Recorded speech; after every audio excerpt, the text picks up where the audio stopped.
নেপালে ভয়াবহ আকস্মিক বন্যায় প্রাণহানি বেড়ে দাঁড়িয়েছে ৩৮৯ জনে। এখনও নিখোঁজ ৭০০ বিদেশি নাগরিক সহ ১৩০০ পর্যটক। তাদের খোঁজে এখনও চলছে উদ্ধার অভিযান। মার্কিন প্রেসিডেন্ট ডোনাল্ড ট্রাম্প জানান, নেপালের বন্যায় এখনও অন্তত ৬০ জন মার্কিন নাগরিক নিখোঁজ আছেন।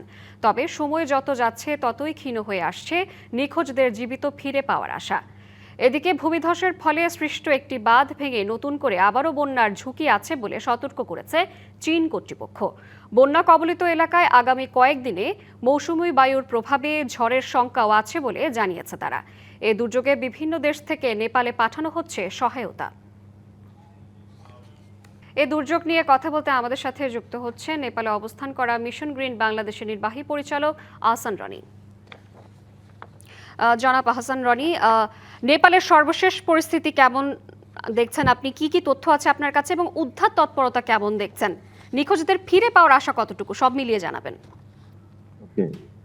এখন নেপাল সরকারের পক্ষ থেকে আসলে বিষয়টাকে সর্বোচ্চ সরকারি গুরুত্ব দেওয়া হচ্ছে এবং প্রধানমন্ত্রী জানিয়েছেন তিনি ১৩,০০০-এর বেশি নেপাল সেনাবাহিনী পুলিশের অংশ তারা হচ্ছে এই উদ্ধার তৎপরতা থেকে শুরু করে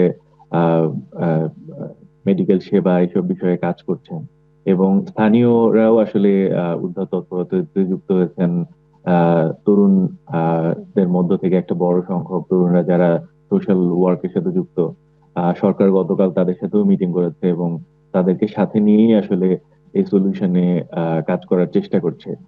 আর সার্বিক পরিস্থিতি এখন অবশ্যই থমথমে, যে মানুষজন খুবই আহ একটা মানসিক কষ্টে আছে। এরকম একটা বড়, নেপালের ইতিহাসের সবচেয়ে বড় দুর্যোগ এটা। তো অবভিয়াসলি গভর্নমেন্টের দিক থেকে সব রকম ব্যবস্থা নেওয়া হচ্ছে। তবে অবস্থাটা হচ্ছে এরকম যে ধরেন ৪০ কিলোমিটার মতো রাস্তা ভেসে গিয়েছে এবং আহ, আহ, আহ, যাওয়া আসা করার যে ব্রিজ গুলো সেগুলোও বেশিরভাগই ক্ষতিগ্রস্ত হয়েছে। ফলে লাইক ফ্লাইটের মাধ্যমে, হেলিকপ্টারের মাধ্যমেই যাওয়া আসা করতে হচ্ছে এবং তারপরেও চেষ্টা করা হচ্ছে। ৫০০ বেশি মানুষজনকে অলরেডি উদ্ধার করা হয়েছে। আর যারা এখনো নিখোঁজ আছে তাদের দিক থেকে আসলে এটা এখন পর্যন্ত তো বলা যাচ্ছে না। তবে আমরা প্রার্থনা করতে পারি যেন তাদের মধ্যে থেকে একটা বড় সংখ্যক মানুষজনকে যেন উদ্ধার করা সম্ভব হয়। কিন্তু আহ আহ, এই সংখ্যা যে কত হবে আলটিমেটলি, মৃত্যু সংখ্যা, সেটা আসলে ভাবতেই ভয় লাগছে। কারণ অলরেডি এখনো প্রায় একটা বড় সংখ্যক মানুষ, প্রায় ১,০০০-এর কাছাকাছি মানুষ নিখোঁজ।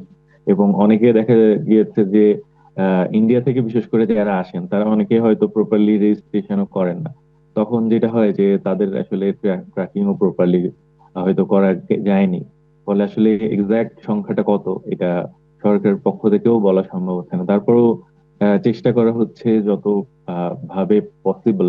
বেসরকারি বিভিন্ন সহায়তা নেওয়া হচ্ছে, যত হেলিকপ্টার ট্রিপের জন্য কাজে লাগে সেগুলোকেও উদ্ধার কাজে ব্যবহার করা হচ্ছে। সব রকম যত ধরনের রিসোর্সেস আছে সরকারের পক্ষ থেকে সবকিছুই উদ্ধার কর্মকাণ্ড এবং আহ মানুষদের সহায়তায় কাজে লাগানো হচ্ছে। জনাব রনি, আপনাকে ধন্যবাদ আমাদের সঙ্গে যুক্ত হওয়ার জন্য।